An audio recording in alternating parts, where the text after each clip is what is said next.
Hello दोस्तों, स्वागत है आप सभी का हमारे चैनल यूपी एग्ज़ाम क्रिजर में। दोस्तों, आज के वीडियो में हम 8 सितंबर से संबंधित उत्तर प्रदेश के सभी एग्ज़ाम्स के लिए मोस्ट इंपॉर्टेंट करंट अफेयर के क्वेश्चंस को डिस्कस करेंगे और हर एक क्वेश्चन से रिलेटेड आपको फैक्ट भी बताएंगे। और वीडियो के अंत में हम आपसे एक क्वेश्चन भी पूछेंगे जिसका जवाब आपको कमेंट बॉक्स में देना है। और अगर आपको इसकी PDF डाउनलोड करनी है तो इसकी PDF आप हमारे टेलीग्राम ग्रुप से डाउनलोड कर सकते हैं। टेलीग्राम ग्रुप की लिंक आपको वीडियो के डिस्क्रिप्शन में मिल जाएगी। और दोस्तों, ये जो Uttar Pradesh daily current affair का वीडियो है ये यूपी के सभी कॉम्पिटेटिव एग्जाम्स के लिए मोस्ट इंपॉर्टेंट है, जैसे यूपी PSC है, RO ARO है, उत्तर प्रदेश शिक्षक भर्ती यानी कि सुपर टेट और आपका आने वाला एग्ज़ाम जो है पैट का, और इसी तरह से यूपी SI लेखपाल वीडियो, यानी जितने भी उत्तर प्रदेश के कॉम्पिटेटिव एग्जाम्स हैं सभी के लिए मोस्ट इंपॉर्टेंट है। तो इस वीडियो को आप लोग रेगुलर जरूर देखें। तो चलिए स्टार्ट करते हैं। दोस्तों, वीडियो स्टार्ट करने से पहले हम एक जीके का इंपॉर्टेंट टॉपिक को जो है कवर करते हैं। तो आज जो स्टैटिक जीके का हमारा टॉपिक है वो क्या है, तो प्रमुख संस्थानों के जो मुख्यालय हैं वो हमारा आज का टॉपिक है। तो देखते हैं संयुक्त राष्ट्र का मुख्यालय कहाँ पर है, तो ये है न्यूयॉर्क USA में। अंतर्राष्ट्रीय मुद्रा कोष की अगर हम बात करें तो वॉशिंगटन DC में इसका हेडक्वार्टर है USA में। विश्व बैंक यानी कि वर्ल्ड बैंक की अगर हम बात करें तो इसका जो हेडक्वार्टर है वो है वॉशिंगटन DC USA में। विश्व स्वास्थ्य संगठन यानी कि WHO का जो मुख्यालय है वो कहाँ पर है, तो जिनेवा स्विट्जरलैंड में WHO का मुख्यालय है यानी कि हेडक्वार्टर है। ठीक, ये जो टॉपिक है वो क्या है, तो हेडक्वार्टर। विश्व व्यापार संगठन की अगर हम बात करें तो जिनेवा स्विट्जरलैंड में विश्व व्यापार संगठन का भी हेडक्वार्टर है। संयुक्त राष्ट्र शैक्षिक वैज्ञानिक और सांस्कृतिक संगठन यानी कि यूनेस्को का मुख्यालय कहाँ पर है, तो ये है पेरिस फ्रांस में। ठीक, याद रखेंगे। विश्व आर्थिक मंच का मुख्यालय कहाँ पर है, तो कोलोग्नी स्विट्जरलैंड में। और उत्तर अटलांटिक संधि संगठन का मुख्यालय कहाँ पर है, तो ये है बेल्जियम के ब्रुसेल्स में। और दोस्तों, ये जितने भी आपको यहाँ पर हमने प्रमुख संगठन बताए हैं जिनके हेडक्वार्टर यहाँ पर बताए गए हैं, तो ये सारे के सारे मोस्ट इंपॉर्टेंट हैं और इनमें से लगभग सभी क्वेश्चन जो है ये एग्जाम में पूछे जा चुके हैं। ठीक, तो याद रखेंगे, अच्छे तरीके से इनको याद रखेंगे, ये आपके आने वाले एग्जाम में पूछे जा सकते हैं। तो चलिए शुरू करते हैं करंट अफेयर्स का सेशन। तो आज का सेशन शुरू करने से पहले हम कल के क्वेश्चंस का रिवीजन करेंगे। कल का पहला क्वेश्चन है, हाल ही में किस भारतीय क्रिकेटर ने क्रिकेट के सभी प्रारूपों से संन्यास लेने का ऐलान कर दिया? इसका जो करेक्ट आंसर है वो है option number B, Suresh Raina ने।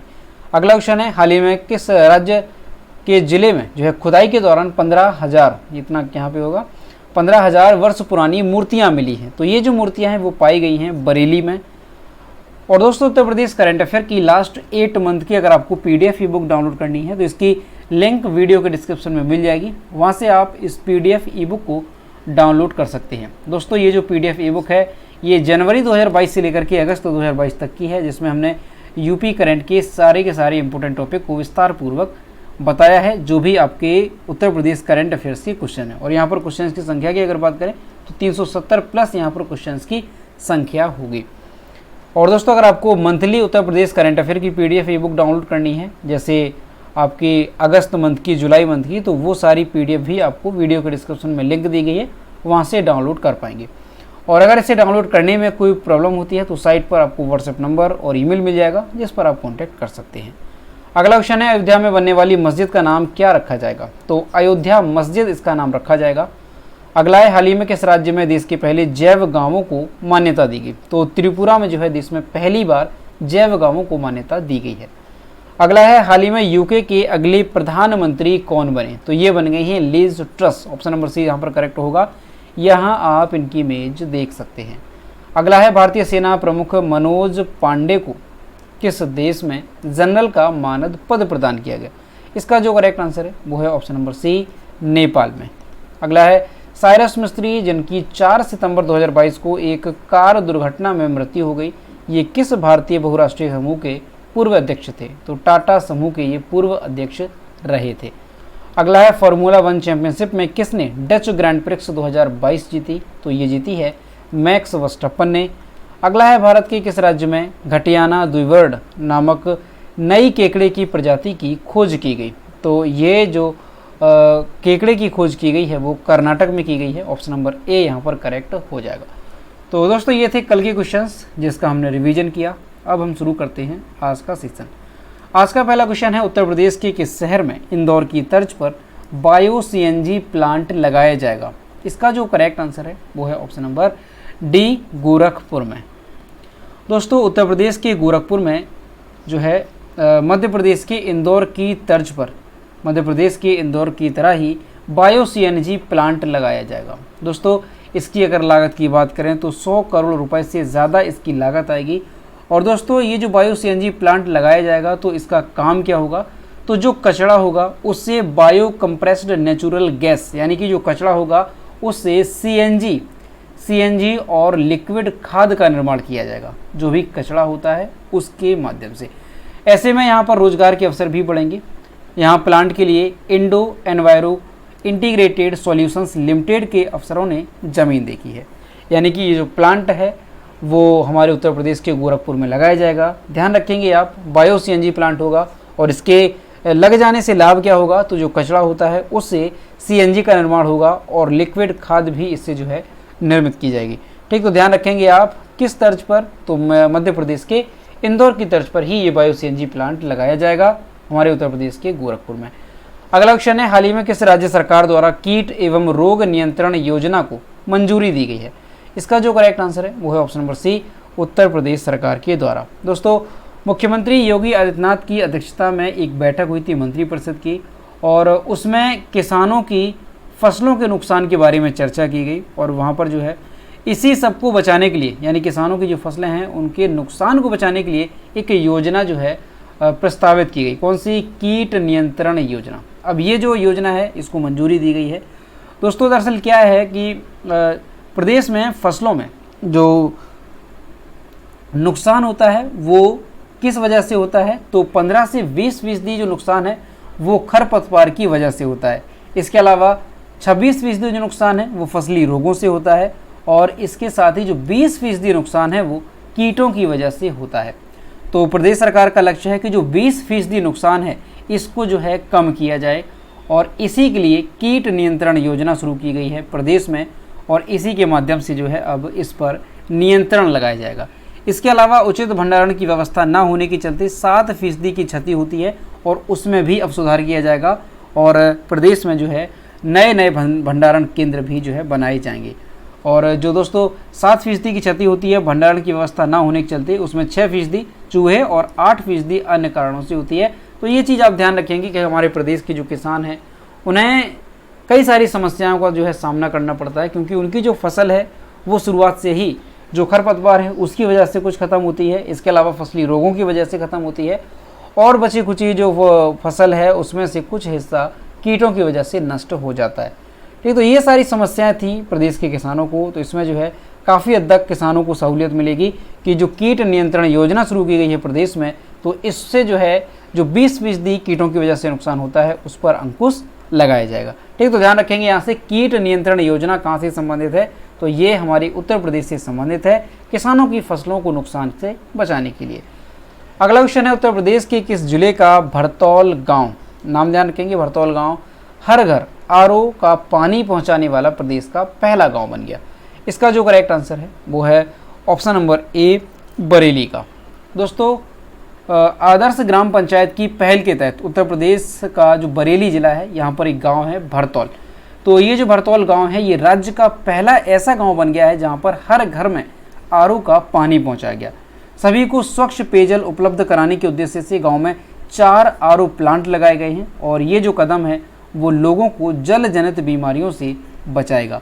तो ध्यान रखेंगे, मोस्ट इंपॉर्टेंट क्वेश्चन रहेगा कि उत्तर प्रदेश का ऐसा पहला कौन सा गांव है जहां हर घर में आरओ का पानी अवेलेबल है, तो ये है बरेली जिले का भरतौल गांव, जहां पर हर घर में आरओ का पानी उपलब्ध है। और दोस्तों इसी के लिए ये जो आरओ का पानी है इसे उपलब्ध कराने के लिए जो ये गाँव है यहाँ पर 4 आरओ प्लांट लगाए गए हैं। ठीक, तो ध्यान रखेंगे इस गाँव का नाम भरतौल गाँव कहाँ पे है, तो ये बरेली जिले में पड़ता है। अगला क्वेश्चन है, भारत का पहला नाइट स्काई अभ्यारण्य किस राज्य या केंद्र शासित प्रदेश में खोला जाएगा? इसका जो करेक्ट आंसर है वो है ऑप्शन नंबर बी, लद्दाख में। दोस्तों देश का पहला डार्क स्काई रिजर्व, इसको हम एक और नाम से जानते हैं, किस नाम से, तो नाइट स्काई अभ्यारण्य। ठीक, दोनों एक ही बात है। तो जो भारत का पहला डार्क स्काई रिजर्व है ये कहाँ पर खोला जाएगा, तो लद्दाख में जो है ये खोला जाएगा, और ये दोस्तों लद्दाख में शीत रेगिस्तानी क्षेत्र में स्थापित किया जाएगा। लद्दाख में डार्क स्काई रिजर्व दिसंबर 2022 तक तैयार हो जाएगा। डार्क स्काई रिजर्व, जिसे नाइट स्काई अभयारण्य के रूप में भी जाना जाता है। ये एक ऐसा क्षेत्र है जिसे विशेष रूप से रात्रि के वातावरण और सितारों वाली रात्रि के रूप में विकसित किया जाएगा। तो ध्यान रखेंगे, यहाँ से सीधा क्वेश्चन आपसे बनेगा कि देश का पहला डार्क स्काई रिजर्व कहाँ पर खोला गया, या देश का पहला नाइट स्काई अभयारण्य जो है ये कहाँ पर खोला गया, कहाँ पर ये विकसित किया गया, कहाँ पर स्थापित किया गया। तो आप ध्यान रखेंगे, हमारे देश का जो केंद्र शासित प्रदेश है लद्दाख, वहाँ पर ये स्थापित किया गया। ठीक, तो इम्पोर्टेंट है, अच्छे से याद रखेंगे। देश का पहला डार्क स्काई रिजर्व कहाँ पे है? लद्दाख में। अगला क्वेश्चन है, हाल ही में मोहला मानपुर अंबागढ़ चौकी किस राज्य का 29वां जिला बना? इसका जो करेक्ट आंसर है वो है ऑप्शन नंबर सी, यहाँ पर करेक्ट हो जाएगा छत्तीसगढ़ का। दोस्तों, छत्तीसगढ़ के जो मुख्यमंत्री हैं भूपेश बघेल, उन्होंने अभी जो है 3 नए जिलों का उद्घाटन किया है। छत्तीसगढ़ में कितने? तो 3 नए जिले का उद्घाटन किया गया है। यहाँ पर अभी जो है वर्तमान में 3 नए जिले बनने से पहले 28 जिले थे। 29वें जिले के रूप में जो है किस जिले को मान्यता दी गई है? तो मोहला मानपुर अंबागढ़ चौकी, ये 29वां जिला बना है। और दोस्तों, ये जो ज़िला है ये काफ़ी चर्चा में। क्यों चर्चा में? दरअसल दोस्तों क्या है कि जो मोहला मानपुर अंबागढ़ चौकी है ये ज़िला बनाया गया है। तो जब ये ज़िला नहीं था तो जो अंदरूनी गांव के लोग थे उन्हें ज़िला मुख्यालय जाने के लिए 170 किलोमीटर का सफ़र तय करना पड़ता था।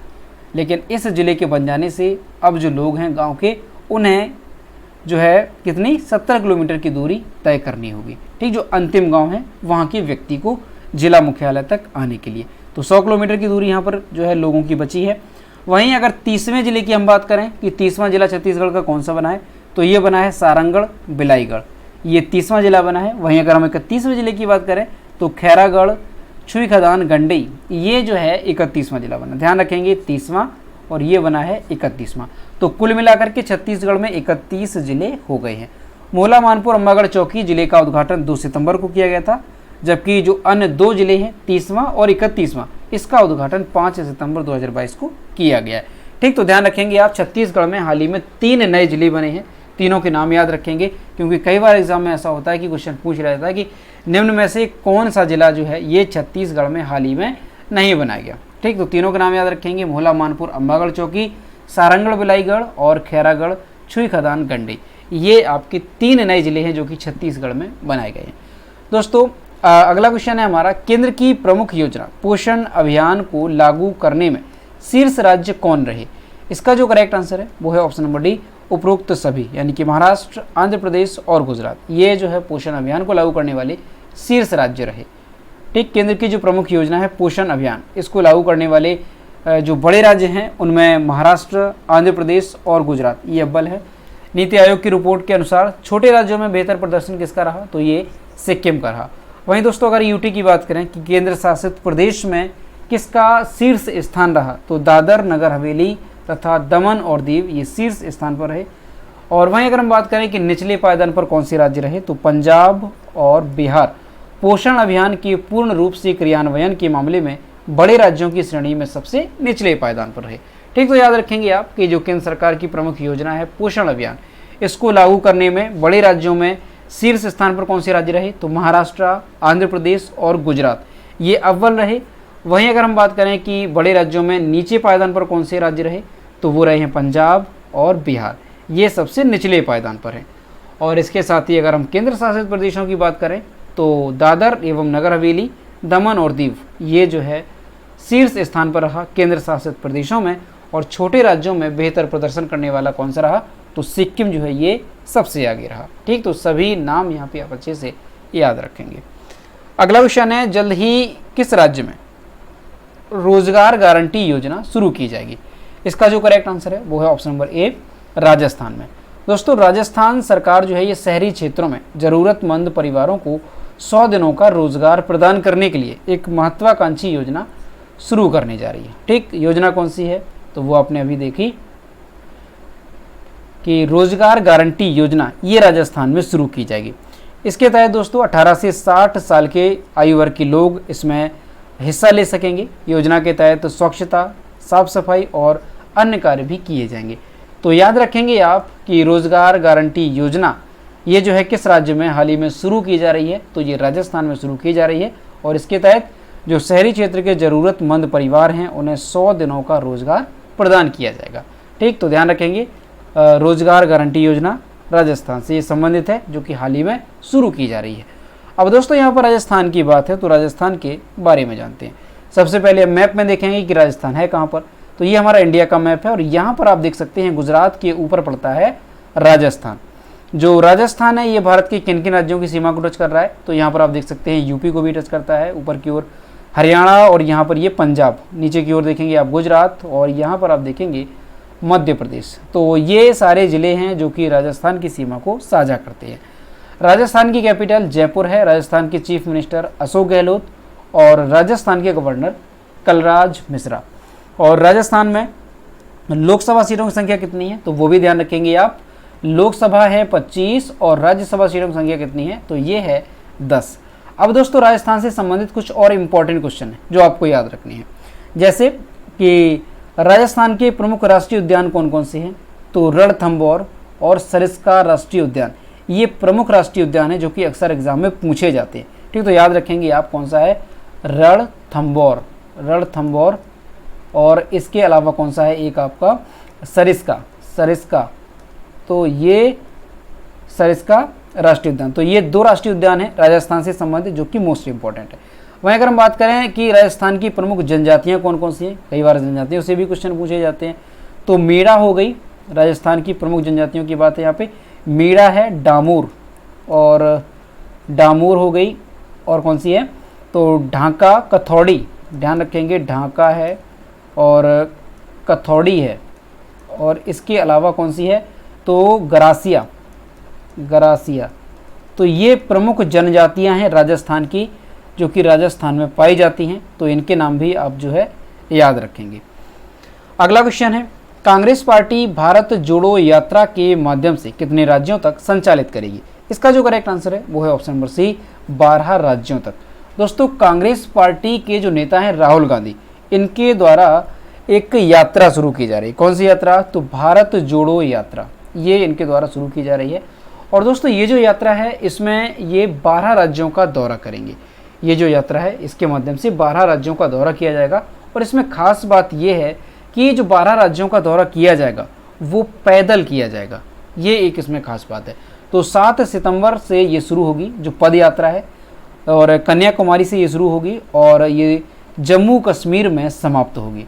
भारत जोड़ो यात्रा लगभग 150 दिनों तक ये संचालित रहेगी और इस दौरान 3500 किलोमीटर की दूरी तय की जाएगी। ठीक, तो ध्यान रखेंगे आप कि अगर आपसे पूछ लिया जाए कि जो पद यात्रा थी भारत जोड़ो यात्रा, इसे किसके द्वारा जो है शुरू किया गया था, तो कांग्रेस पार्टी के जो नेता थे राहुल गांधी, इनके द्वारा इस यात्रा को शुरू किया गया था। इसके माध्यम से 12 राज्यों का दौरा किया गया। वहीं अगर हम किलोमीटर की बात करें तो लगभग 3500 किलोमीटर की दूरी इसके द्वारा तय की जाएगी। अगला क्वेश्चन है, हाल ही में किस राज्य सरकार ने छात्राओं के लिए पुदुमाई पेन योजना शुरू की। इसका जो करेक्ट आंसर है वो है ऑप्शन नंबर डी, तमिलनाडु सरकार ने। दोस्तों तमिलनाडु सरकार ने, जो मुख्यमंत्री हैं M.K. स्टालिन तमिलनाडु के, तो उन्होंने 5 सितंबर 2022 को चेन्नई में पुदुमाई पेन, यानी इसका अर्थ क्या है तो आधुनिक महिला, तमिलनाडु भाषा में इसे पुदुमाई पेन का जो अर्थ है वो क्या है, आधुनिक महिला। तो ये योजना शुरू की है। इस योजना के तहत क्या होगा तो सरकारी स्कूलों में कक्षा 6 से 12 तक पढ़ने वाली जो छात्राएं हैं उनको उच्च शिक्षा प्राप्त करने के लिए हर महीने 1000 रुपये दिए जाएंगे। इस योजना का लक्ष्य क्या है तो हर साल 6 लाख लड़कियों को लाभान्वित करना इस योजना का लक्ष्य है। और इसके कार्यान्वयन के लिए बजट में 698 करोड़ रुपए भी आवंटित किए गए हैं। तो ध्यान रखेंगे आप कि जो पुदुमाई पेन योजना है किस राज्य से संबंधित है, तमिलनाडु से संबंधित है। इसका उद्देश्य क्या है तो सरकारी स्कूलों में कक्षा 6 से लेकर के 12 तक जो छात्राएं हैं उनको उच्च शिक्षा प्राप्त करने के लिए हर महीने 1000 रुपये दिए जाएंगे। ठीक, तो याद रखेंगे पुदुमाई पेन योजना तमिलनाडु से संबंधित है। अब दोस्तों यहाँ पर तमिलनाडु की बात है तो तमिलनाडु के बारे में जानते हैं। तो तमिलनाडु मैप में कहाँ पर है तो इंडिया में सबसे नीचे की ओर आप देखेंगे ये पड़ता है तमिलनाडु। जो तमिलनाडु है ये किन किन राज्यों को टच करता है तो कर्नाटका को, और यहाँ पर आप देखें केरल नीचे की ओर है, ऊपर की ओर कर्नाटक है और यहाँ पर ये आंध्र प्रदेश है। तो ये राज्य हैं जिनकी सीमा को टच करता है तमिलनाडु। तमिलनाडु की कैपिटल क्या है चेन्नई। तमिलनाडु के चीफ मिनिस्टर M.K. स्टालिन और तमिलनाडु के गवर्नर हैं R.N. रवि। और तमिलनाडु में लोकसभा सीटों की संख्या कितनी है तो वो भी ध्यान रखेंगे 39 यहाँ पर लोकसभा सीटों की संख्या है और राज्यसभा सीटों की संख्या कितनी है, तो 18 यहाँ पर राज्यसभा सीटों की संख्या है। अगला है, हाल ही में टीवी शंकर नारायण का निधन हो गया, ये किस क्षेत्र से संबंधित थे, तो ये एक गायक थे। यहाँ पर आप इनकी इमेज देख सकते हैं। दोस्तों ये प्रसिद्ध कर्नाटक गायक थे और ये जो है पद्म भूषण से भी सम्मानित हो चुके थे। कौन, टीवी शंकर नारायण। इनका जो है अभी हाल ही में निधन हो गया है 77 वर्ष की आयु में। दोस्तों इन्हें 2003 में संगीत अकादमी का संगीत कला निधि पुरस्कार दिया गया था। 2003 में ही इन्हें केंद्र सरकार के द्वारा पद्म भूषण से भी सम्मानित किया गया। और एक पॉइंट ये ध्यान रखेंगे कि इन्हें गायन और तकनीकी की मधुरै मणि अय्यर शैली का पथ प्रदर्शक माना जाता है। तो ये चीज़ ध्यान रखेंगे कि जो टीवी शंकर नारायण हैं जिनका हाल ही में निधन हो गया, कौन थे, तो ये एक गायक थे और 2003 में इन्हें पद्म भूषण दिया गया था। तो दोस्तों ये थे 8 सितंबर से संबंधित उत्तर प्रदेश के सभी एग्जाम्स के लिए मोस्ट इंपॉर्टेंट करंट अफेयर के क्वेश्चन जो कि हमने डिस्कस किए। अब हम देखते हैं कल की वीडियो का क्वेश्चन जो हमने आपसे पूछा था। तो ये रहा कल की वीडियो का क्वेश्चन जो हमने आपसे पूछा था कि राष्ट्रीय शिक्षक दिवस कब मनाया जाता है। तो इसका जो करेक्ट आंसर था वो ऑप्शन नंबर ए था, 5 सितंबर को। और ये किसके जन्म दिवस के अवसर पर मनाया जाता है, तो हमारे देश के जो दूसरे राष्ट्रपति थे डॉक्टर सर्वपल्ली राधाकृष्णन, उन्हीं के जन्म दिवस के अवसर पर ये मनाया जाता है। और इसका आंसर लगभग सभी स्टूडेंट्स ने सही किया। लेकिन मैं आपसे हर रोज़ कहता हूँ कि जो भी क्वेश्चन आपसे पूछा जाए तो सभी लोग क्वेश्चन का आंसर जरूर किया करो। तो ये रहा आज का क्वेश्चन, हाल ही में केंद्र सरकार ने राजपथ का नाम बदल करके क्या कर दिया। इसका जो भी करेक्ट आंसर है वो आपको कमेंट बॉक्स में बताना है। और दोस्तों सभी लोग क्वेश्चन का आंसर जरूर किया करो। तो दोस्तों आज का वीडियो कैसा लगा, अगर वीडियो पसंद आया है तो इसे लाइक करें, अपने दोस्तों के साथ शेयर करें और अगर अभी तक हमारे चैनल पर नए हैं तो चैनल को सब्सक्राइब करना ना भूलें। साथ ही बेल आइकन को भी प्रेस करें ताकि टाइम टू टाइम नोटिफिकेशन आप तक पहुंचता रहे। तो मिलते हैं नेक्स्ट वीडियो में। Thank you.